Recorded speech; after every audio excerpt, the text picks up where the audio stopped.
Welcome to the Sailor Noob podcast, where a superfan and a noob talk about the original Sailor Moon episode by episode. I'm your host, Mika and Hana, joined by my co-host. I'm the co-host and the noob. My name is Caliban, and I'm a lot like Usagi, flighty and flat-chested. And we're a couple of magical people ready to moon crystal power make up this episode. Sailor Noob is brought to you by Esmeralda effing off and taking a bath.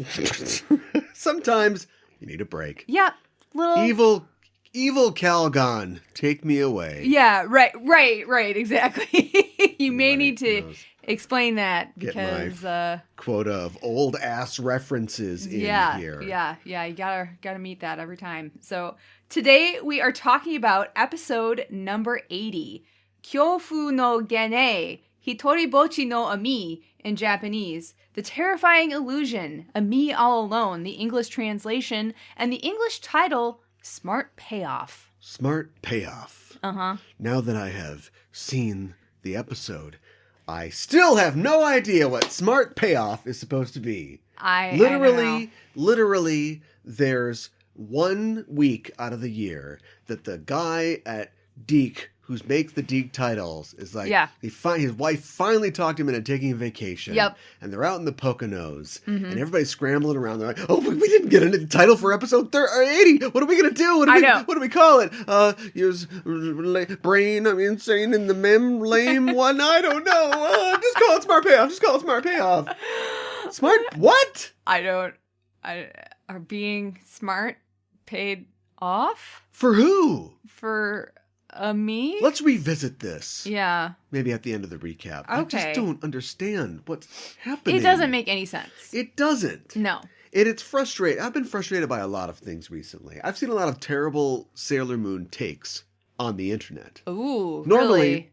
At this point in the show, I would tell people to go check out our Patreon at patreon.com/Sailor Noob, where our new feature, Pretty Guardian Sailor Noobs, involves us watching the live-action Sailor Moon series from 2003 and talking about the food, fashion, and culture of Sailor Moon. Live action, but I won't do that here. Okay. Instead, I will talk about the terrible takes I've seen. Uh-oh. You go to Screen Rant, and I don't recommend you ever go to Screen Rant, but recently I saw an article, and as we are now, 40% of the way through... Maybe. The entirety of Sailor Moon, the anime, I've gotten a little braver about what I can check out online. Well, 18 months it's been, if I see Sailor Moon on the internet, I go the other way. Mm-hmm. But I saw, what your favorite guardian, says about you. Okay. I was like, okay, I think I could probably handle this. Right? Sure. So I click over. I'm going through. So I'm not present yet. Oh, here's our girls, right? Uh-huh. And it was just like a paragraph literally describing who they were. Okay. And then talking a little bit about their journey, and that's it. So they're like, so I was like, oh, Sailor Venus. Sailor Venus is the sailor that's the most like Sailor Moon. Mm-hmm. That's right. She's, she's like Usagi. She's just kind of clumsy. But, she's really dedicated. Because she was a Sailor V, she's just got a lot of experience, and she's ready to get the job done. I'm like, what does this have to do with me? This isn't like a BuzzFeed quiz where you're like, right. Oh, would you, if you saw a turtle in the desert and it was on its back, would you turn it over? Why do you want to hear about my mother? Right. Taking a flight contest here. You're Blueberry. It's not... it wasn't even a quiz. It's worthless. It just told you, this is their personality. But that's Screen Rant. They're literally just shoveling garbage just to get you to click on it, and people do. But even, sites that I respect, it's Sailor Moon. I know. I love Sailor Moon stuff. I do even sites I respect, I was going through a lot of TV tropes on the TV tropes page. Sure. Because, I don't know, I was bored. Mm-hmm. And I saw some Sailor Moon, and I was reading through some of the tropes, and one of them was I can't remember what the name of the trope was, but it was I think it was like, it's called Arson, Murder, and Jaywalking. Okay. Which is like one of these things are not like the other. So a villain does some bad things, but then also they did like, they ripped a tag off a mattress or something, right. and that's what they get him for. Sure. And they're comparing Usagi's speeches before she attacks or whatever, which is all stolen from Cutie Honey. It's all Cutie Honey. The original Go Nagai character was, like the original magical girl, henshin girl, who would always like say, "You did this, evildoer, and I'm gonna, give you the magic," or whatever her thing is. And Usagi's always saying like, "You would make girls who love perfume, smell the stench of evil," or something. I can't forgive you. And they were saying that was an example of arson, murder, and jaywalking because she's focusing on the thing that they're doing this week. Mm-hmm. And I'm like, do you watch the show? Because the whole point is these are evil beings. What she's going to... They don't know who they are. No. They don't know why they're evil. They're from the future. They are from a dark kingdom. They're from the robots. Past. They're robots. They're incestuous twins. Right. She can't complain about that. And plus, if she did, it'd be boring because every week it'd be like, "Hey, Eleanor, why don't you get on Plenty of Fish or something? What's wrong with you? Leave that tree alone." Right? God. The point of the serialized show, it's actually not serialized. It's the opposite. It's, parallelized or whatever. Yeah, right. It's every week it's something different. Yes. That's specifically what they're doing, and it's supposed to be a microcosm of the larger evil that they have. So when they have kidnapped a bunch of people, put them in a freezer, and they're giving people hate ice cream. Yeah. And she goes, "Young children who love ice cream on a hot day are angry. Even cones are being targeted now." Right. That's the shtick. Yes. It's not like a mistake or a trope or something or a cliche or something like that. No, I don't think so. And it's not like... Do I have to take it into my own hands? What? And become an internet journalist who writes chiefly about Sailor Moon? Maybe you do. Is that what I have to do? Maybe you do. At least edit their TV tropes page. My goodness. I'm not getting into that.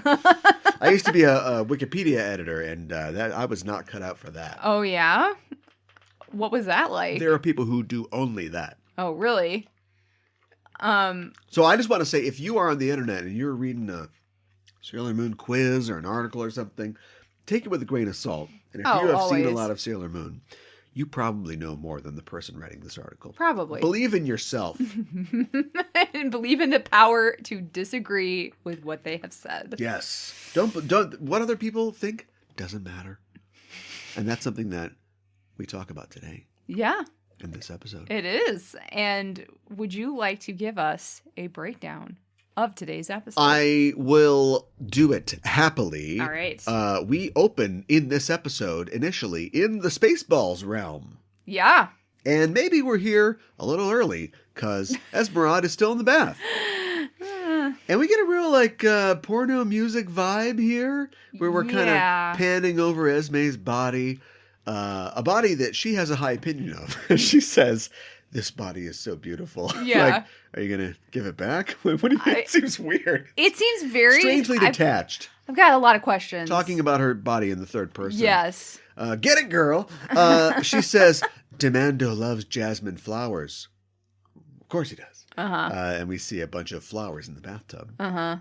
With her. Just then, Saphir appears and he says, "Esmeralda, how easygoing of you." Is that some kind of dig?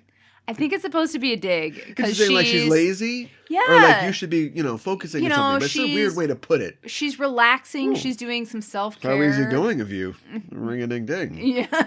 Esme's like, "It's rude to peep at a woman in the bath." But he's like, "What? I'm here to talk about the Dark Gate and destroying Tokyo. Just nothing down there like a Ken doll." Yeah. Esme laughs and says, "Even while I bathe, my operations are being carried out. The new negative point is at Esai Cram School in Juban." And as she talks, we zoom into the crescent moon on her forehead. But little trickery here. The camera tilts to the side, and we fade transition to the night sky over Tokyo and the crescent moon there from the moon on her forehead. Oh, yeah. It's very Highlander. We never see how the bath situation ends because above the cram school in Juban appears Esme in her bathrobe and slippers with her hair up, and she installs the dark henge on top of the building. So she found the place. Maybe she hadn't done all the work just yet. She took a little break for a bath.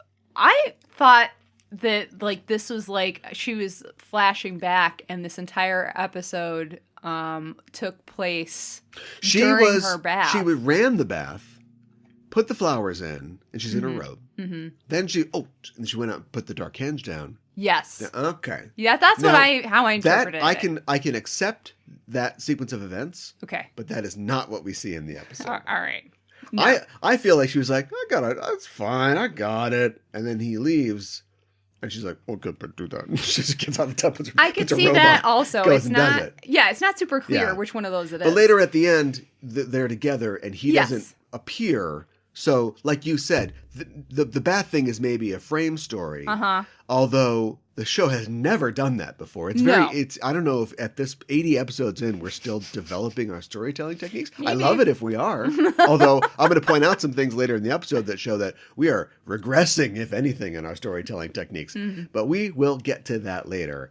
So she puts the henge in. Inside the school, I guess class is in session this evening. We see a bunch of students working. Umino is among them. Mm-hmm. Gurio Umino. Yeah. Yeah, I think it's a name for a weird little man. I think it's supposed to be a weird name. Like, I think even in Japanese, it's a strange name. I don't love it. Yeah. They are immediately overcome by the effects of the henge. Mm-hmm. The dark energy permeates the room. They're all gasping for air and they're writhing as if they're in pain. Esme summons her droid, Giwaku, and tells her the henge should be fully grown by tomorrow, so protect it. Mm-hmm. The next day at Juban Municipal High School. See? They're now in high school. No, they're not. We know this. No, they're not. It said high school in the translation. High school. Well, that's wrong. They're in a junior high. You're telling me they're going to be in junior high for 5 years. No, but they're still in junior high. It said high school. Well, that's wrong. You can check on it. I believe you that that's what it said, but I'm saying that that's an incorrect translation. And you are stonewalling me because something will happen in the future that will definitely let us know that they're in high school. Yes. Okay. But in the meantime, my headcanon is they're in high school. And Haruna was their 9th grade teacher, so of course we won't see her anymore. Anyway. Sure. You're going to let me believe it. Yeah. We hear a scream, but it's a scream of elation. Usagi is checking the test scores.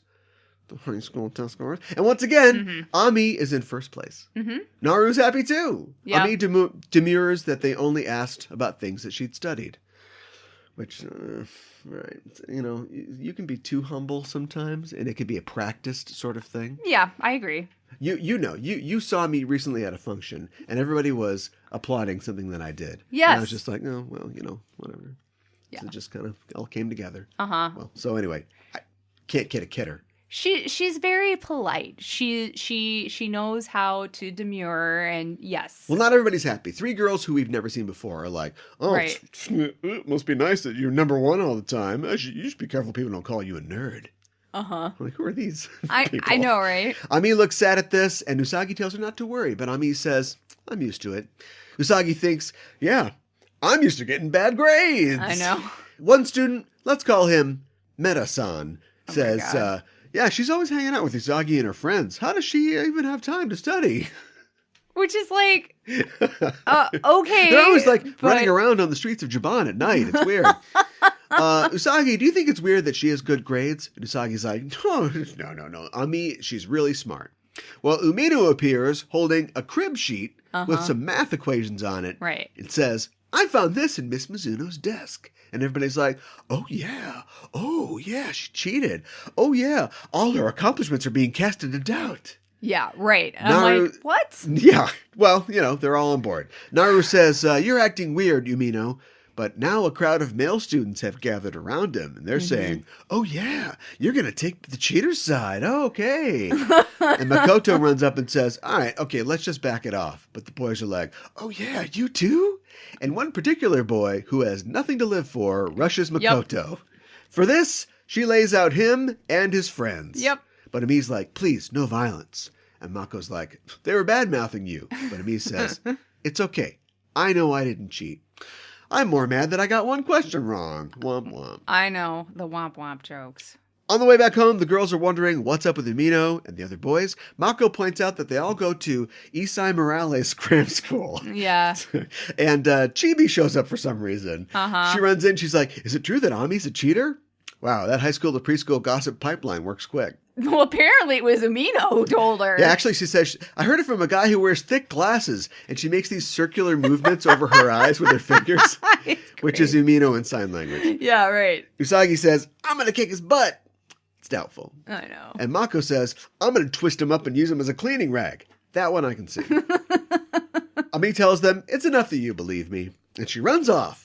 The girls think she's putting on a brave face, and she's really sad. And as she walks home, she walks past a group of students who are like, oh yeah, hey, it's the cheater. Oh my God, I know! Ami runs into an alleyway, and she starts to cry, but she remembers Usagi telling her that she believes in her, and that makes it all okay, I guess. Yes. As Ami leaves the alley, she sees a flyer for the Esai Morales Cram School, I know. which promises 100% passing rate for university exams, and she makes the connection that Mako already made, but that's fine. This is a smart one. Yep. And all the bad-mouthing students are Esai attendees. So she heads over there by herself to lecture them or something? Investigate. Or maybe enroll? I don't know. And when she walks into the classroom, she sees that it's saturated with dark power. I know. I forgot to turn the air conditioning on. She immediately starts having that same reaction that the other students did. And outside the windows, we see the droid floating menacingly. She wastes no time in transforming to Sailor Mercury. And the droid thinks, huh, so she's one of the Sailor soldiers. Am I going to die because I saw that? If only she thought that. Mercury gets out her communicator and tells everyone that there's dark power at the school. Giwaku says, well, better kill her. And she splits herself into 5 versions of herself, and they all attack Mercury. Yes. Mercury casts Shaban Spray Freezing, which freezes and seems to eliminate the doubles. There's 5 of them. Quintiles? Doubles is 2. Right. Quintiles is 5. Okay. You're either 2 or a quintile. Okay. All right. Moving on. Goaku makes 5 more of her and sends them off to kill Ami, but Ami's like, honestly? She casts double Shaban Spray Freezing. I know. Which, fitting, seems to hurt them, but they just reappear in front of her. Mercury realizes that these are just copies, and she has to destroy the original to win. Yeah. Or maybe look out of the window. I know. Nobody looks out the window. I wanted to shake her. I was like, but you're not looking in the right place. Because out there, Giwaku's like, okay, this girl's pretty good. Let's see how she does against her friends. I know. And her copies disappear, leaving Ami to wonder what's going on. The Sailor Scouts, minus Usagi, arrive, and Mercury fills them in on what's up. Outside, look out the window, Giwaku raises her antennae, and with an illusion Giwaku, she puts the whammy on Ami, which makes the other Sailor Scouts look to her like they're making fun of her. Ray's like, oh yeah, oh, your costume doesn't look good. And Ami's like, LOL, what? Yeah, right, and exactly. Jupiter's like, oh yeah, too much study, no fashion sense. And Venus says, oh yeah, you're always bragging about your good grades. And Ami's like, I never bragged about my grades. I know. But if I seem like that, I'm sorry. Yes. Oh, this kid. I know. Ami thinks to herself, this is a lie. There's no way that they would say these things. And outside, Giwaku is turning up the juice. Yeah. And Ami sees that the sailors begin to stalk towards her. On the street, Usagi, Luna, and Chibi have arrived, and they use their eyes to see not only the droid outside the upper floor window, but the quickly growing henge on the roof. Yes. Usagi transforms and says, building dark power at a cram school, spreading malicious gossip.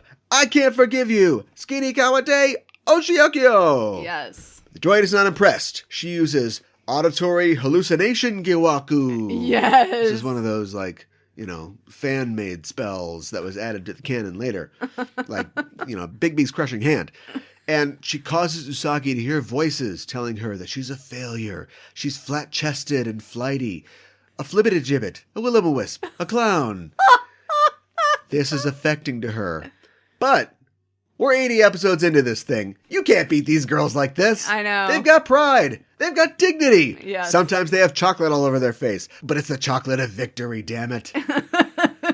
Usagi yells, I don't give a damn. I'm a flat-chested failure. Dish it out. I can take it. And the droid is like, what happened to this girl? I know. Giwaku. Usagi's like, oh, is that a compliment? Giwaku's like, fine, I'll kill you regular style. Yeah. She makes 5 quintiles that kick her around. These guys are good, too. They're like a soccer team. Usagi's down, and the real Giwaku prepares to drop a leg on her from 3 stories up. But a red rose sinks itself into the pavement. Mm-hmm. Tuxedo Mask has arrived. Yes. He says, wow. Cram School is where students study. Yada, yada, yada. How dare you toy with the innocent minds of youth? Yeah. I miss the Moonlight Knight and his fortune cookie speeches. Yeah, I know. This is getting a little old. It's like a page. Pick on him, TV tropes. Let me describe what I'm saying. A plant is a thing that grows from the ground. A stoplight keeps cars from running into each other. Or I like it when like he says something like a roof is the top of a building, right, that I stand on. I like it when he says something random and Usagi's like, huh? Like what? Like she doesn't get it. It's like, thank you. What's he talking about? Yeah, exactly. Well, Giwaku sends her duplicates after him, and they kick him around a little. They actually kick him off the 4-story roof. Kick him pretty hard. So yeah, mistake this time. Showing up high. Hoisted up and then dropped by his own petard. Yes. He's pretty messed up. Giwaku tells Sailor Moon, watch as Sailor Mercury kills her own friends. Yes. Illusion Giwaku, power up. Mm-hmm. Now Ami is just seeing the girls yelling at her for cheating relentlessly. Yeah. Ami is just like, ah! And the other scouts just jump out of the window. Something is wrong with Ami. Yeah. So they all just get out of there. Ami now sees everybody. The other scouts, Tuxedo Mask, even Chibi's bad-mouthing her. Giwaku says, kill them. It's fun watching friends kill friends. This is a treat. Yeah, what? Like, do you do this all the time, Yeah. Giwaku? This is my new Saturday night thing. Yeah. Mercury puts her hands up to her chest, and the scouts think, oh, that's the start of Shine Aqua Illusion. Yeah, right. She'll kill us kind of indiscriminately. Like, well, maybe we'll freeze or something. I'm not, yes. That power can do a lot of things. We're in trouble. Usagi tries to run up and say, don't do it, but Ami pushes her back. Everybody, attack the droid who is just sitting there. I know. Anyway, Mercury is still standing there, her arms up against her chest. And they keep kind of starting to move out, but she keeps pulling them back to her chest. And you start to kind of hear the music. It's like she's got a gun. She keeps like pointing it and then like putting it back down. Yeah, right. Or like cocking it and then like uncocking it. Yes. Usagi says, I believe in you. And Giwaku says, come on, kill them. And you can't forgive them for bad-mouthing you. But Mercury turns to her and says, you're the one I can't forgive. J'accuse. Yes. Shine Aqua Illusion. And the droid gets water in her face, but it's also like ice. Like her face is frozen. It's very, a lot happens with this power. Yes. It's indeterminate. Yes. Ami says, our hearts are bound together by trust. And all the other scouts are like, aww. Now Sailor Moon. I guess that was enough. I guess the droid's done now. So, well, she like MPH, and that's it. Right. She like freezes her antennae, right? I guess. And they like break off, and that's the source of her power. So she's basically defenseless. She's just standing there. She's just standing there. Okay, kill me. Yeah, right. And no more Giwaku or her quintiles. No. Tuxedo Mask is like, your friendship is magnificent. I'm gonna go to the hospital. Sarabada. We cut back for some first aid. Yeah, I need a split. We cut back to the spaceball room, and Esme's still in the bath. Saphir tells her that the plan has failed, and maybe get out of the bath before it's the 30th century. Okay. And Esme says, I'll find another point soon. Have we been counting these points? How many points is this? That is a good question. I don't know the answer to right now. I feel like... Okay, so there's this one. There's... The first one was... The cake shop. The cake shop. Yes. Or cake store. You serve cakes. Last week was the animal sanctuary. Let's not get it twisted, baby girl. I know. The bead place. The friendship bracelet place. Oh, right. Friendship bracelet place. Uh-huh. Animal sanctuary, hospital, and cram school. So I thought we were doing 5. I thought so too. She showed 5 in her little PowerPoint presentation. Yeah. You've watched all this before. All right. Oh, hey. Anyway, she says, only one person could look at me when I'm bathing. You get out of here.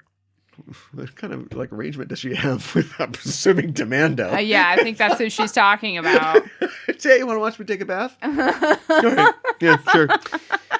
And she laughs again, but when he disappears, she's like, crap, I gotta win one of these. I know. At the cram school, the girls thank Ami for not killing them, but she thanks them for always believing in her. Yes. And all of this took place just before cram school session, I guess, because all the students arrive, and now they're back to normal, and they're excited about Ami's achievements. Usagi's like, oh, sure. Now you don't think that Ami cheated? Come on! Umino invites Usagi to study with them, but she's like, oh, I hate studying. I'm out of here. And she literally runs away. Yep. And everybody laughs, mainly at the idea that we can still get away with a stock ending like this. You gotta end with a joke. I mean, look, yeah, but I mean, like Star Trek has been ending with a joke. The 60s Star Trek ended with a joke all the time. The Sailor Moon. Yeah.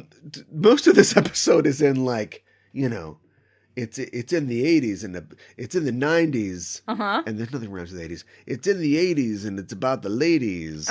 But like this part of the episode is like in the 70s and it's not so heavensy. I don't know. It just feels like episode 6 or something like that, you know. This last end part? Yeah. It like does feel Usagi tagged going, on. I don't know, school. And the cat's going, bleh. And like, what are we going to do about her? And it's like, what? Why? And like the whole episode is about growth. Like this is something that That's could have true. seriously driven, like this is a bug lady who's got magic powers. Yeah. This could have seriously driven a wedge between these girls in the 20s or 30s. But I like the fact that it happens in the 80s. Yes. And Ami's like, this, I don't believe this. No. Like, these are my friends. Yes. And it's, oh, you're a flat-chested little girl's not good at math. And she's like, I know.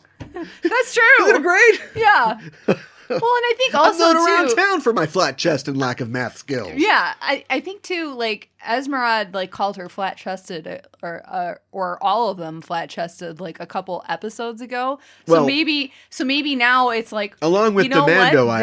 I've now seen Esme in the bath, and you know she's got it going on. So. Yeah, well, but maybe you know Usagi's like, you know what, that just rolls off my back now. So it's Or my you know, chest. yeah, right, or that. Or down it, not really off, it's just straight down. Oh God. So anyway, yeah, this is it's a fun one, I guess. Like I said, parts of it feel like it's really evolved. Other parts of it feel just like a throwback, atavistic. I feel like there's a lot of filler. Like there's a lot of like. Didn't it feel short to you?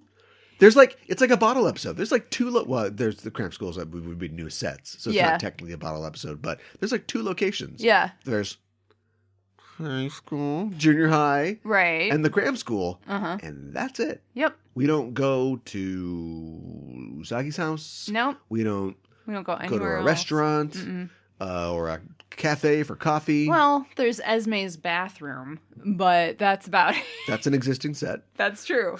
That is true. Yeah, it just felt, I didn't check the time on it, but by the time it was over, I was like, oh, that's it. I think because there was just so much like back and forth, and it was just like, oh, we're gonna have Ami like fight her friends, and now Ami is gonna see her friends like taunt her and this illusion, and she's gonna be like, what? No. And then we're gonna see another illusion, and it's gonna be kind of similar. What? No. They're being slightly more insistent in their taunting. Yes. And then the last taunt, because the worst thing that she and her imagination can think of is them saying that she cheated. I don't know. It's like, she's like, wow, okay. And apparently her fashion isn't very good, but the illusion, yeah. Her the illusion fufu that is just a different color than theirs. So the illusion should have been like a teacher or like somebody, you know, a test proctor. Yes. Or something comes up with an answer key and goes, I'm going to show you the 49 questions that you definitely got wrong. Or just like, you know, an admissions officer from Johns Hopkins God, going, yeah, right. No. Right, exactly. or just like have I'm like, sorry, you can't have become Mako a doctor. hand her a letter. Oh, you got this letter. It's from Bethesda. And it's like, just a picture of a thumbs down.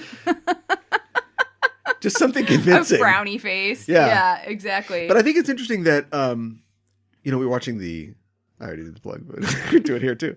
We're watching the live action Sailor Moon series. Yes. And we've talked about how, not in a insulting way, it doesn't look bad by comparison, but how the show about real life, and you can tell me they're in junior high, I guess, and I have to believe you, but like real 18-year-old girls, that it's aimed towards teenage girls, they're is a little more emotionally complex than a show about 14-year-olds aimed towards 8 to 10-year-olds. Right. And the way that the insecurities of the live action characters are explored far more than in the anime. I agree. It's normally about just kind of reinforcing the bonds that they created very early on and continue to have. And we see that here. And they've earned this because this is almost halfway through the series. Like this is the wrong move to pick for this bad guy. You should have just made 20 more quintiles and just went after it. Right. But I think that it's interesting that it sort of presages something that will eventually happen in the live action series, which is the character of Dark Mercury, who is turned against her friends, owing, I'm guessing, to her insecurities. Right. And the way that the people making the live action series went, well, we don't want to do all the stuff that, they did in the cartoon, but what can we take from the cartoon? And it's like, oh, this seems like, even though it didn't work for these versions of the characters, they saw how that could be exploited. At this point, I think it's too late. If all the Cardians just came in and just made all the girls bitch about each other's hair and clothing test scores, they might have been able to really just drive a wedge between all the Sailor Soldiers. But it's way too late for that at this point. But I think it's interesting that they could take something like that and then work on it more with some characters who have some more deep-seated cracks in their personalities. I think, too, that there might be... Dark Mercury is something that we only see in the live action, but I think that there are some hints to her insecurities within the manga a little bit as well, but they're not... it's a shorter way of doing storytelling, so you don't really necessarily get totally explored the way that you want to. And I agree with what you're saying. And I do kind of wish that in the anime I think that they didn't totally fully flesh out her character as much as they could have. Like maybe exploring some of the insecurities, but also I think she also has... We saw this a little bit in like the first season. She has a little bit of competitiveness to her, especially when it comes to school. Sometimes with herself, we do see a little bit of that here. Like, oh, I'm upset that I got one answer wrong. But also her, taking, you say this for Usagi, she feels everything at 100%. Do you know what I mean? Yeah. And Ami is a person who is sort of composed and reserved. Yes. But she's clearly acting that way when she is distressed by her, not only her classmates, not liking her, but also her, reputation as the person on top. Right. Being kind of challenged. This isn't Confession Moon, but I was pretty smart in school. I didn't do as well as I could because I didn't, care. I'm not saying like, I don't care. I'm just saying like, I'm that kind of student that they talk about who's like, learns that he's not going to be challenged by what happens here. Yes. And so just kind of tunes out because he just learns that like school is not going to, he already knows a lot of this stuff and is not excited about what's going on. But one thing I was good at was testing. Sure. Not only because I knew the stuff, but because you just get a feel for the rhythm of test and you can just know how to guess if you don't know. And so I always did well on tests. And I had another friend who was a very intelligent guy, but he just didn't have that knack like I did. And so we were in a class together and we would get these like weekly pop quizzes that they do. Sure. And we'd always do them and I would always get higher than he did. And I wasn't even tracking it. It wasn't something that I even cared about. But it became this point for him of like, I gotta get higher, I gotta do it. Okay. And he just kept, I'm going to get it. And I'd get a 10, he'd get a 9. He'd be like, no. And I'm like, it's not that big of a deal. I don't know what the problem is. And then, one day, I don't know what the quiz is about, but one day I got an 8 and he got a 9. And he was like, I got a 9. Oh, yeah. I got a 9. Oh, my God. And I stabbed him in the leg with my pencil. Oh! And I don't know. It's oh probably my god, you are kidding me! And it was funny. That is horrible! Because first of all, he was like doing the pee-pee dance. Like he was already doing this dance. I get it. I imagine the whole thing. And I don't know what happened. And I'm not a violent person, but apparently it bugged me more than I let on. This sudden subversion of the dynamic. And I not like through the leg, but just like I know. But it went through his pants. And like and he was in pain, but he kind of like kept dancing, but it was like now he was incredulously dancing because he couldn't believe that I stabbed him with my pencil. So he's like,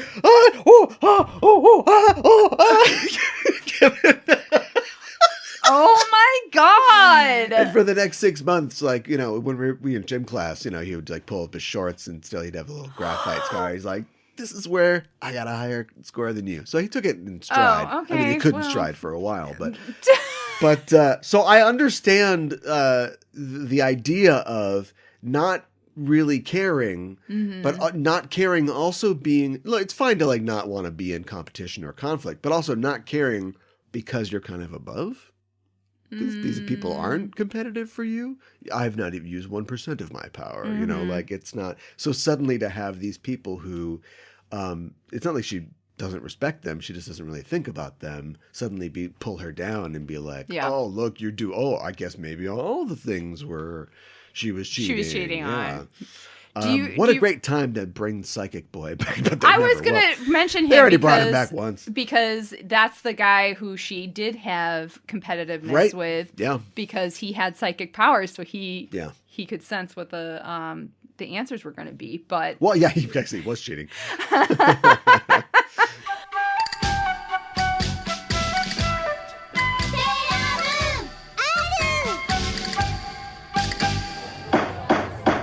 Your Honor, a courtroom is a crucible. In it we burn away irrelevancies until we are left with a pure product, the truth, for all time.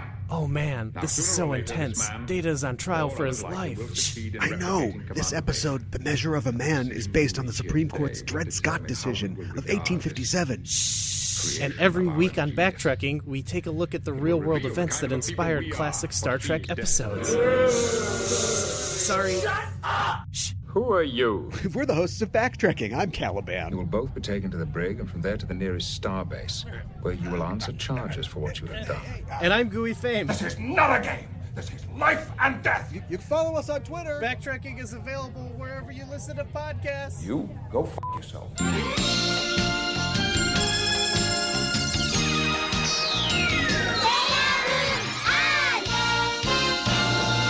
For Kyoro Kyoro Miru, or Curiously Looking Around, where we talk about elements of Japanese culture within the episode, today we are going to talk about academic pressure and ijime in Japan. Oh, boy. I do want to issue a trigger warning as we will be talking about bullying and suicide. I know. Which, like, are just synonymous with academic achievement and stress in Japan. Well, they're very closely related in a lot of ways. Yeah. Japanese students are faced with, I think as we all know, immense pressure to succeed academically from their parents, teachers, peers, and society. And this is largely because society has long placed a great amount of importance on education and a system that places all of its weight upon a single examination that has significant lifelong consequences, i.e. Entrance exams to both high school and universities, which can then fast track you to, a good job. Yeah. This pressure has led to behaviors such as school violence, cheating, suicide, and significant psychological harm. In some cases, students have experienced nervous breakdowns that have required hospitalization as young as 12 years old. In 1991, it was reported that 1,331 people in the age group of 15 to 24 had killed themselves, much of which was due to academic pressure. A survey by the Education Ministry showed that students at public schools were involved in a record number of violent incidents in 2007, which was 52,756 cases. What constitutes a violent incident? Just getting in a fight or something? I think just getting into a Man, I'm so stressed over my math homework punch. Yeah, right. Or just being rowdy? Do Japanese college students party? Yes. Okay, so maybe they're just, acting out and... Well, but I think this is, before college, obviously. Okay, but what's the scenario? Man, I'm worried about my English language final. Me and my other toughs are gonna go out and beat up somebody. Where's the violence come from, man? I think that's just... I've read a lot. I don't have a single perfect answer for you, except that there are a lot of different things that I've read have described the Japanese education system as a pressure cooker. Just delicious. Yeah, well, not so much. There's just so much pressure coming at these kids from lots of different angles to be successful, to have good grades and, be set for life. Yeah. And so they act out. People on streets. What? Yeah, right. Day. Yeah, right. Exactly. Badadito. Dito. All right. Well, I mean, as long as you can light it up every once in a while here. What's that? That's the show. I know. That's what it is. I know. All right, back to suicide. Oh, my goodness. The Japanese educational system has also been criticized for failure to foster independent thinkers. And we've talked about this before a little bit as well. Japanese students that attend schools overseas and then return to Japan often face difficulty adapting and competing in that environment due to lack of international viewpoints. And they just don't... If you spend time away from Japan and then you come back, you're just not used to the way that school is done in Japan, and then you stick out. Is it just... But that's at the same time, it's... So we've talked before on the show about hikikomori. Yes. Who are people who are called dropouts. I don't know, if they... Well, they're shut-ins. They're shut-ins, but like that video that we watched, these aren't people who can't do anything. They're just people who are like, I'm not going to do that, man. I'm not looking for that kind of life. And it's probably just comes from exposure to other cultures, isn't it? Either through travel, I think that's or part through of it, the maybe. internet. I'm sure there's, way more hikikomori, or what we would term them, now than there was 25 years ago. I think so. 50 years ago. I think it's a more recent phenomenon. And it's just like it's like a kid, like a kid grows up in the Midwest and he's never really excited about dating, but he gets married and has a couple kids and he dies.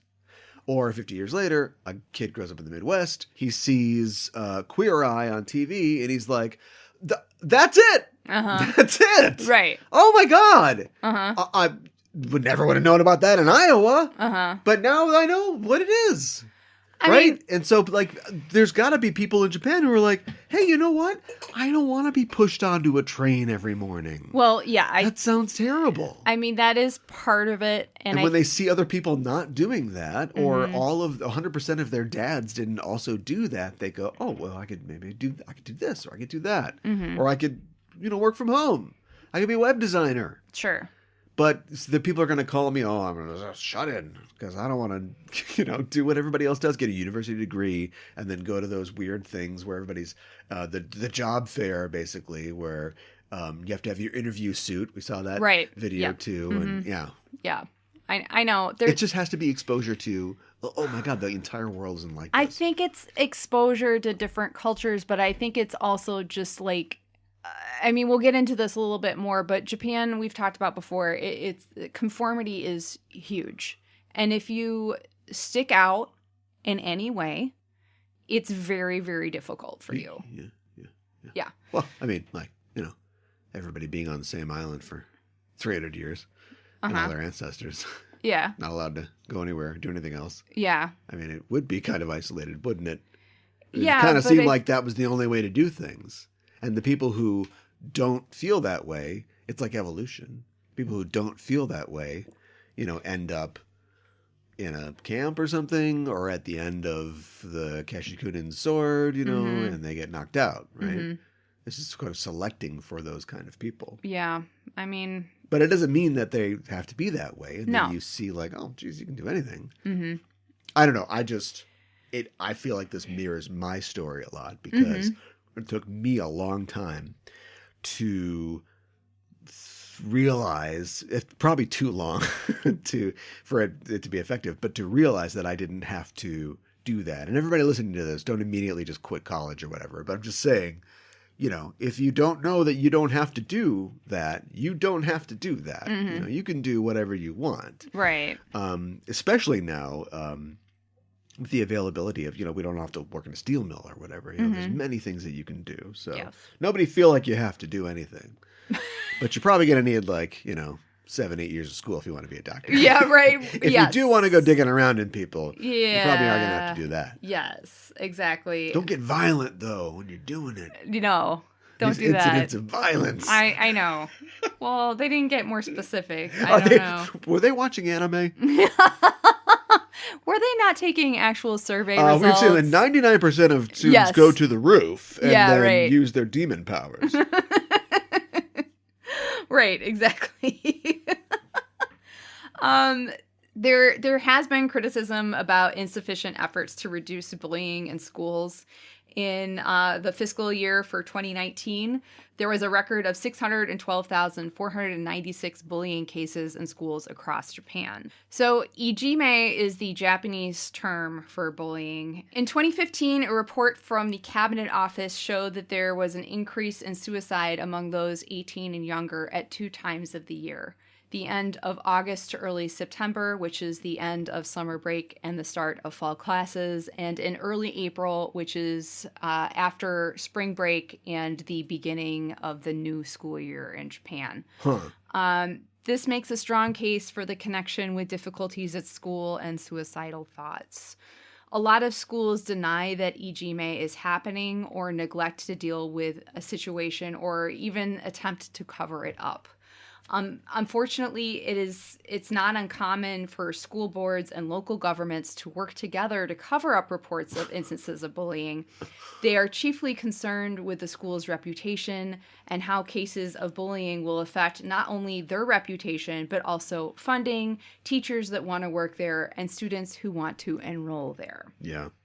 Another factor in the prevalence of ijime is that teachers in Japan are overworked. In the 2015 school year, over 5,000 teachers in Japan took sick leave for mental illness. From 2006 to 2016, 63 teachers died from overwork. I think that we have mentioned previously that overwork is an issue throughout Japan and with many professions, not just teachers. Yeah. So this is not, a profession-specific issue. Yeah. Additionally, a homeroom or class teacher may not report bullying as they are concerned that they will receive a negative performance evaluation if bullying is happening in their class. Schools in Japan do not assess how well teachers handle bullying. But that you get dinged if there's bullying in your class. Apparently you get blamed for it. We have a problem that we're not addressing. We're not producing any effective plans to combat. No. But you will take the blame if you report it. Okay, so why is it still reported so much? I can't believe there should be 0, right? This is a thing that you wouldn't even bother reporting. Well, I think, it's students who are, these are surveys. I'm not sure how they're Now the teachers are bullying the students to don't report that you're being bullied. Well, I mean, you joke about that, but there are instances of teachers bullying students. I hate this. I know. It is not uncommon for teachers to witness bullying, but then ignore it and act like they did not see it. And there is kind of this pervasive attitude, not with all teachers, but with some, that students who get bullied are weak and deserve to get bullied, which is terrifying and awful. Are we sure this is an anime? No, I'm positive. And sometimes teachers in Japan even join in or instigate the bullying. Well, I've seen that before. Sure. But I mean, not systematically. Right. Just with bad teachers who can't be fired for some reason. Right. I do not think that we've talked about this before, but in Japan, students stay in the same class or group of students from year to year. Yeah, we talked about that. Okay. As long as they're in the same school. Yeah. So, if ijime or other issues with fellow students occur, going to school can become agonizing. Like, I think, sometimes in the West, if like we're having an issue with a certain student or what have you, we're often told, if we talk to our parents or friends about it, well, like, oh, well, you only have this class for this semester, or, you're in this class for this year, so, maybe it'll get better or something like that. Not in my small town. No? I saw every single one of those kids every single day for 13 years. Yeah. Do you know what I mean? I know. Well, 11 in my case, but yeah. And so, you're the pituitary case that becomes the bully, because of course he does, because he's 6 feet tall and he's in 4th grade or whatever. Yeah. There was no relief from that guy until you grew to be as big as he was, or took some taekwondo classes. Right. Sure. Of course. I've got my yellow belt, Trevor. Professor Ryo Uchida, an education expert at Nagoya University, says comradeship is the key ingredient to surviving life in Japan because the population density is so high. If you don't get along and coordinate with others, you won't survive. And this is true throughout Japan, not just in school. So if you are different and stick out in some way in school, like in this episode, for example, Ami is criticized for getting the top test score again. She's too smart, too good at studying, so she must have cheated. There's a well-known Japanese proverb that illustrates this really well. And it is, quote, "The nail that sticks up gets hammered down." So anyone who's... that might have come from Japan, but I think everybody's kind of familiar with that. Oh, right? okay. Well, I mean, this is the squeaky wheel gets the grease. Yeah. But anyone who sticks out, whether they're bad at studying or they excel at it, is a risk of getting bullied or chastised from the rest of the group or class because they are different. Yeah. And individuality is unfortunately not encouraged for the most part in Japan. And I watched a video that the YouTuber Nobita from Japan produced, and a young adult who experienced severe bullying in school in Japan explained that there was not really an incident, like a specific incident that caused her initially to get bullied, but she said that there was a caste system with top students and the bottom students who were singled out as the ones to be bullied. And she said it was just like it was her turn. Like they all kind of took turns bullying the bottom. The ideal Japanese bell curve is a sphere. It's a circle. We just cut off both ends of the bell curve. Right. Yeah. I assume that this is at least somewhat similar to the cool kids in the West picking on the kids who are not in a cool group. No. But bullying in Japan is frequently occurs with a group of kids bullying one individual. Sometimes it is the majority of a class ganging up on one kid. The bullies protect each other, and if asked by the teacher about bullying, will deny anything is happening. I mean, I feel like that's a behavior you see all over. Yeah. Sometimes bullying occurs in clubs or groups of friends as well. And some kids are afraid of becoming a target themselves, so they will join in as they do not want to get kicked out of the group. And a form of bullying that is common in Japan is entire group ignoring one person. Nice. A classic. This is something that I feel like I relate to a lot because I was kind of bullied by my group of friends in elementary school. And it was like 4 of us, and there were 2 of my so-called friends who were just kind of mean to me and say awful things to me. And then there was another friend who I could kind of tell her heart wasn't really in it, but she didn't want to get picked on herself, so she joined in.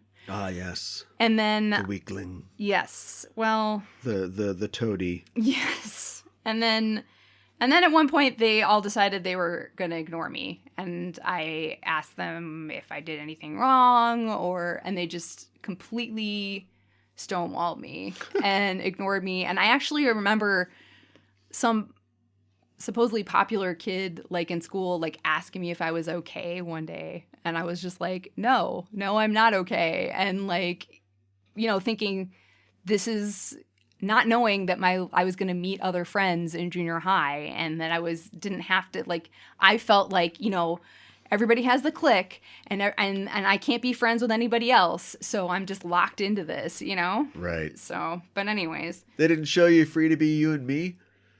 I think I had the audio cassette with the songs because my parents gave it to me, but I don't know if I actually saw it. Yep. I know the songs. I shouldn't be allowed to raise kids. Teachers often do not want to label this type of behavior as bullying, especially if one of their favorite students is either getting bullied or is instigating the bullying. Instead, they typically label this behavior as, quote, interpersonal conflicts. And the problem is that when you label it this way, the behavior typically does not get addressed or improve or change, and we don't know that this is an issue. Right. If a student was bullied and then committed suicide, the teacher and the school often do not acknowledge that the bullying was a cause. Instead, they reframe it as, quote, trouble with friends. There's a lot of reframing and rephrasing going on, and I think it's because the school is trying to save their ass when it really is. It's a societal, cultural issue, and I think that the kids that are getting bullied really need to have support from teachers and other authority figures and not have people ignore it and call it something else. Mm-hmm. Another Japanese phenomenon that I want to talk about just briefly is Futoko, which is defined by Japan's education ministry as children who don't go to school for more than 30 days for reasons unrelated to finance or health. Futoko's definition has varied over the years and has previously been translated as truancy, absenteeism, school refusal, or school phobia. Which is, that's a large range of things. Everybody's got that. Yeah, right. The Japanese government announced that Futoko among elementary and junior high school students had hit a record high during 2018 with 164,528 children absent for 30 days or more. And this is an increase of 20,497 kids from the previous year. In the 1980s in Japan, the free school movement started as a response to the increasing number of Futoko. These are alternative schools that work on the basis of freedom and individuality, and where you are free to be you and me. Openings. Yes. The new age feel-goodery. Yeah. I think it's kind of, when we poke fun, but it's kind of similar to that in a lot of ways. Maybe got a crocodile in spelling. Free schools are accepted replacement to compulsory education. However, this schooling will not give students a recognized qualification. So dropping out of school can have long-term consequences in Japan, especially, in like we talked about, the country that places such high standards on schooling, getting into a good high school and then university and then getting a prestigious job, essentially getting on track for success as an adult when you are still a young adult. Being a Futoko puts young people at a higher risk of withdrawing from society altogether. And something that you talked about earlier, a large percentage of Futoko end up becoming hikikomori, which translates directly as, quote, pulling inward or being confined, and is also known as acute social withdrawal and is a total withdrawal from society and seeking extreme degrees of social isolation and confinement. But I think we could do a whole thing about hikikomori on another Killer Kuromiro? Well, when Usagi gets to that point, I guess we could probably talk about it. Yeah. Nah, just kidding. Wow. I don't think that'll happen. But Well, we've talked before about, like, what does she think she's going to do? She can't be a superhero forever, right?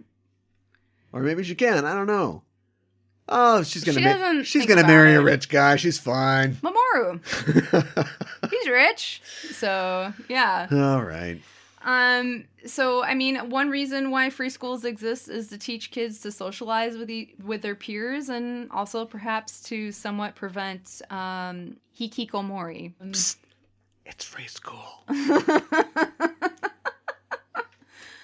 Itadakimasu with Usagi. What did Usagi eat in this episode? Nothing. No food. No time to eat. But we had time to have lots of illusions and that sort of thing. Yes. So she swallowed her pride. Yes. And then vomited it back up. Exactly. All over. Villain gauge, we rate a baddie 1 to 5 dark stars, 5 being the most wicked. The droid in this episode is named Giwaku. And as you talked about before, Giwaku means, there's a couple other meanings for it. Apparently means distrust, doubt, suspicion, or misgivings in Japanese. I have such doubt. Yeah. That's my... Oh my gosh. That's my Meryl Streep. That's a deep cut. Theater fans, anybody? Yeah, John Patrick Shanley? No? Yeah, okay, forget it. Okay, moving on. So her character design, there's not a whole lot to it. She's got light purple skin, purple lipstick. She's got red hair and antennas that match, that curl over and extend as well. And she has pointy ears and arched eyebrows. And her outfit is very skimpy. It is a black bikini, essentially, with a strip of fabric connecting the top and the bottom, and a lot of fabric over her shoulders. And then she has very long, dark green thigh-high boots, probably some of the longest boots I've ever seen. Listen to me. Yeah. Aeon Flux. Kind of. Well, Yeah. A lot. Yeah? You think so? Thigh-high boots, a one piece that is just one strip. Barely one strip. holding in there. Yeah, that's the briefs that's connected belly-wise to the halter. I can see it. Yeah, long gloves sometimes. Uh-huh. Yeah, it's very Eric Kennett designed, I believe, the artist Eric Kennett designed Aeon Flux, and and Aeon Flux was on TV, 1991. There you That's go. what I'm saying. Maybe it was an homage. Possibly. And kind of bug-like. Yes, definitely kind of bug-like. Insectoid. Yeah, I mean, especially with the antennas, but like... Which are the same color as her hair. So yes. Are they hair antennae, or are they confusing. Actually coming out of her head? I feel like they're actually coming out of her head, but they match her hair, which is what confuses me. Like, why wouldn't they match her hair skin isn't color? Hair. Maybe it's some other kind of organic thing. I mean, although she's got little be. fringes all over, though. She's got stray hairs on her forehead and at the back. Okay, sure. Kind of like an insect. No, just like a woman who puts her hair up, but she doesn't get it all. Okay. Like a messy. I don't know. I was thinking like what? I don't know what you call it, but like the little like grasshoppers. They have kind of like jagged like little etchings on their legs. Jagged. That's my favorite Alanis Morissette album. Really, the first is the best. When Sailor Moon kills her, all of the moons go into her crotch. So maybe there's I did not notice that. That would be an Aeon Fluxy kind of thing. Wow. So yeah, check out Aeon Flux. Pretty good. But be forewarned, it is very different from Sailor Moon. Yeah. I kind of wonder what she would make of Sailor Moon. Yeah, she probably wouldn't be too impressed. So she has some, good lines. Quote, "She is tougher than I thought. In that case, I'll let you kill your own friends. Giwaku, which is pretty dang devious. And, of course, you know, the line she says after Usagi deflects what she says, like, what the heck has she been, like, good grief, what kind of personality does this girl have? Giwaku. I can only manipulate normal people. Yeah, I'm right. screwed. Yeah, right. And then, of course, this chestnut, quote, "It's fun watching friends killing friends." Giwaku. Yes. So now we're up to our rating. I'm not totally over the moon about her look, although you saying it's like Aeon Flux makes me feel a little bit better about it. But although I was like, I'm not like super big on like totally skimpy outfits for women in cartoons or what have you. So like it took me a while to warm up to Aeon Flux as well. But anyways, I think her personality and performance more than make up for her outfit, and she is so dang devious. Esmeralda just tells her to protect the Dark Henge. She's the one that decides she's going to try to kill Sailor Mercury, and then, even better, have Sailor Mercury kill her friends. Yeah. She's also really powerful. Her delusion powers are really strong, and she makes Tuxedo Mask bleed and kicks him to the ground from several stories up. I mean, she basically like whoops his butt. And she kind of has them all on their toes. But I am frustrated that they like don't think to attack her, and they just seem like they're standing around waiting to see if Ami's gonna try to attack them or not, and they're not doing anything. It's like, guys, come on. Anyways, I really like this droid, so I'm going to give Giwaku 5 out of 5 Dark Stars. Wow. Yeah. Well, that's going to go well with my 5 out of 5 Oh, there you Dark go. Stars. I'd have to say, you know, the outfit, not every outfit has to be, you know, a barber pole and a pair of scissors that are also a pair of glasses or something like that. Careful of your nose. But it's a little of that John Romita Jr. School of Design that we've talked about previously. But black. It does, but it accomplishes what it sets out to accomplish, which is to cover her modesty. But it's also just to be dark and sort of slick and without it's sort of like the negative of a bug's exoskeleton. Well, you could do one thing. You could give her like beetle wings or give her like shells and like a carapace. This is almost like making sectioning off her body and making her seem odd and sort of strange, you know. And then she's got the sort of dark green gloves and boots or stockings and so yeah, it gives her this sort of like, you know, sinister, creepy, crawly, sinister kind of feel, which I think works. I like her powers. I like the fact that she can make more of her that aren't just illusions. Maybe Tuxedo Mask is beating himself up. We don't know.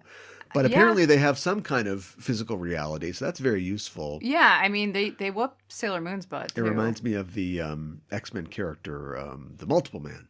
Oh. Who can make multiples of himself. Very nice. And I love her, like her little, you know, twitchy antennae are neat. Yes. And the illusion powers, that's something that we have not used much. I think the last time I saw that was, 1940, was the princess at the amusement park, Dreamland, where all the girls were being disappearing, and they got hit with the gas.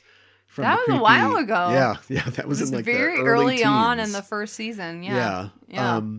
You know, confusing the girls, and so they you know, can't tell what they're fighting or fighting something. And even though she was absolutely ineffective ultimately in what she did, all she did was just waste one sailor's time, basically. Did not really endanger anybody. She was effective in her ineffectiveness, in that her line, her gimmick is a good gimmick, but it goes to show how far the sailors have come in their relationships with each other, in their self-confidence, and in knowing who they are, that it completely failed. And so I don't just judge the effectiveness of powers because, you know, in that case, any droid that could destroy the world or the city or whatever, or just chop somebody in half would be, you know, number 5. how it acts as a foil for how far our sailors have come is important as well. I agree. And so that's why I would rate this a very good Yoma. Although, once again, you watch this episode, where's the time go? I don't. It seems like it's over before it starts. And like you said, maybe it's when the fact that the Sailor Scouts show up and he's like, okay, let me give you a recap. It's like, we never do this. I know. So I think maybe they were kind of padding for time. I think so bit. too. Yeah. That's what I think. But a lot you of it don't, was. like I said, you don't notice it. It's just kind of, oh, okay, it's over. Yeah. I think too, like something else that we've talked about kind of recently, like, you know, like that some of the droids haven't been you know, necessarily as outstanding as some of the Yoma. Yeah. Like, we haven't spent as much time with them. That's another thing that I want to point out about Giwaku. We do spend a lot of time with her. We see, you know, Esmeralda, like, summons her really early on in the episode. Yeah. And she tells us her intention, you know, and we see it from her point, you know, and it's devious, and we're like, ooh, what's going on with this? What's she gonna do? You know, and but it makes you more invested in her as a bad guy. I feel like, you know, for some, as opposed to some droids that just like show up and then they attack the Senshi and then it's over. Yeah. You know? Yeah. So you spend more time with her, you get to know her a little bit more, she seems more effective. So. Yeah, and also there's no way that it all kind of works itself out, because Esme finds out that a cram school is the source of the power. Yep. It just so happens that Ami has recently once again topped the test rolls, and it works out the fact that but I mean, like, we get this seems, okay, so they have tests all the time, but this is very similar to the first time that we saw her. It almost seems like a revisiting of that beat. Yes. And it just so happens that also she just corrupted a group of students that go to a cram school and didn't instruct them, but that corruption led them to go, hey, you don't know what you're doing, which hurts her, dings her confidence, sends her to that cram school where the droid is just hanging out outside the window and is like, oh, I'm going to kill this one and I'm going to use her own things against her. It's like, it all works out really well. It does. It's good for an episode, but none of this could have been planned. It's not part of Esme's plan. No. I love Esmeralda, but no. On any other day, this droid is just like, I'm going to make this Mako person feel like she's not strong enough. Right. And Mako just tears her in half and like, we're done. So she picked the right girl on the right day to use her whammy on. Yeah, exactly. Well, now we are up to our rating. I love that Ami has so much kindness and trust in her friends that she is not able to turn on them. I mean, she does not have a mean bone in her body. I feel like out of all the Senshi, she has so much kindness and so much trust.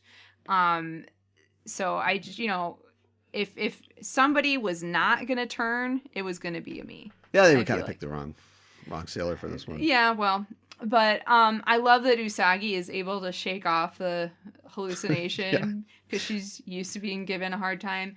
Overall, this episode I think is fine. But I think it's kind of, you know, there's a lot of filler moments, and it's like a kind of middle of the road for me. And let's have Amy see other delusions of her friends, you know, making fun of her again, and let's have the Senshi be confused and yell at her to snap out of it again. And so I'm going to give this episode a 3 out of 5 roses. Yeah, it's a 3 for me too. It's for all the good stuff we talked about and all the character growth it shows, and I think the subtly strong villain. I still, like we said, there's just 2 locations. It's over before it starts. Mm-hmm. There's a particularly pedantic speech by Tuxedo Mask in this one. And then plus just like some regressive stuff with like the ending and the button and just not particularly creative. I feel like we've gone beyond that, but the show's proved me wrong, I guess. So yeah, a kind of a sandwich that's it's fine, but it's got some what is that? Watercress? A little. Even the watercress is like watercress, but yeah, a couple bright spots in a kind of average episode. My English title is Ami's Trust: Unbroken Friendship. Nice. Yeah. My Deke title is A Bug Strife. A co-host strife. Yes. Next episode, we are talking about episode number 81. Ankoko Geto Kansei. Nerawareta Shogako in Japanese. The Dark Gate is completed? ? The targeted elementary school, the English translation, and the English title, Child's Play. Elementary schools are being targeted now. Yes. Big question mark on that. Because, again, if you give us no meter of how much energy is being collected or what the... Here's the plan. The plan has not gone according to anybody's plan. We did it. It's completed. Just like, oh, wow. Well, even in the title, it's like, it's completed? ? Right. You know, like there's... So, yeah. I know, but we don't check in with Esme at any point to be like, oh, I'm almost there. I just need enough. Or like what happens when like the dark henge like breaks? Yeah. Is the energy released? Yeah. And then, you know, middle manager comes in. You're not doing a good job. Next episode, we did it. Right. Exactly. That's kind of what it seems like it is. Come on, Sailor Moon. You're getting lazy. Yes. You're getting lazy. Yep. Speaking of being lazy, No. we are we are taking the next 2 weeks off. But if you just hold on to your butts, we will return on the 13th of August. And the reason that we're taking the next 2 weeks off is we're not actually taking the next 2 weeks off. We're just pausing the show because we are preparing for Convergence. Yes. Which is a local convention in the Twin Cities area where we operate from. And it is a fan-run convention. It's very special because it's been around in one form or another for over 30 years. More or less. People will fight me on that. But it's the thing that is Convergence has been around for 35 years. I got your back. And it's what's great about it is that it's like we said, it's fan run. So it isn't a situation where, oh, I got to get Peter Capaldi to sign my face or what, and it's $100. It is based around. Stick with me here. I mean, I know they have a masthead, but like I'm going to give it to you. It's based around exploration and celebration of fandom. Yes. Critical analysis of fandom. Acceptance of all individuals, regardless of race, creed, color, sexual orientation, whatever. Yep. Big time party time, and social justice. And it's been going on for a while. Like we said, we've been going to it for a while, and we are attending as professionals. We are guests of the con, and we are also, appearing on a lot of panels.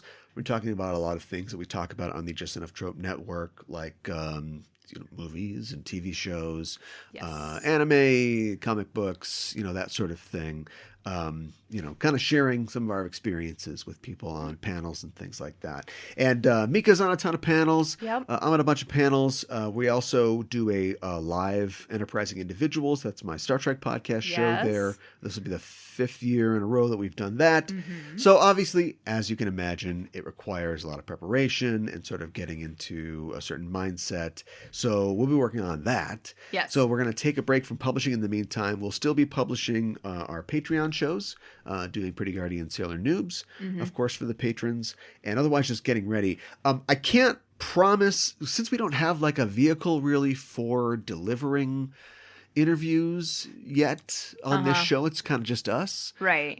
If we do find I know that I'll be on a huge surprise. I'll be moderating a Neon Genesis Evangelion panel. Yep.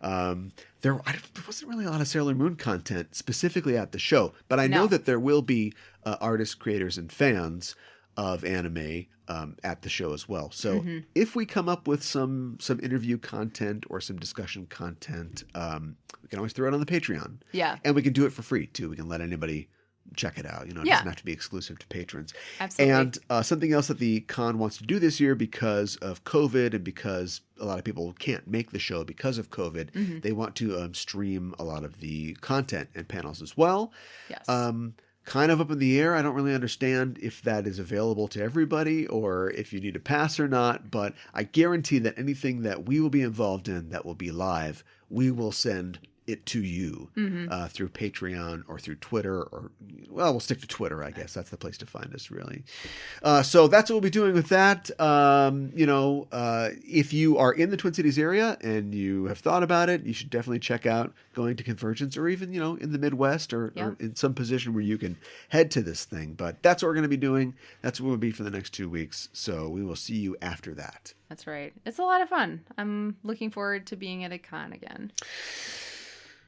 Are you? For the most part, yes. I feel strange about it. Do you? But we're gonna get our yayas out. Yeah. I guess it is a little strange still, but talk about some Neon Genesis Evangelion. There you go. A totally normal thing to talk about with complete strangers. Well, that's our show for this week, and the Name of the Moon will be punishing you in 2 weeks with another episode of Sailor Noob. Oh yeah.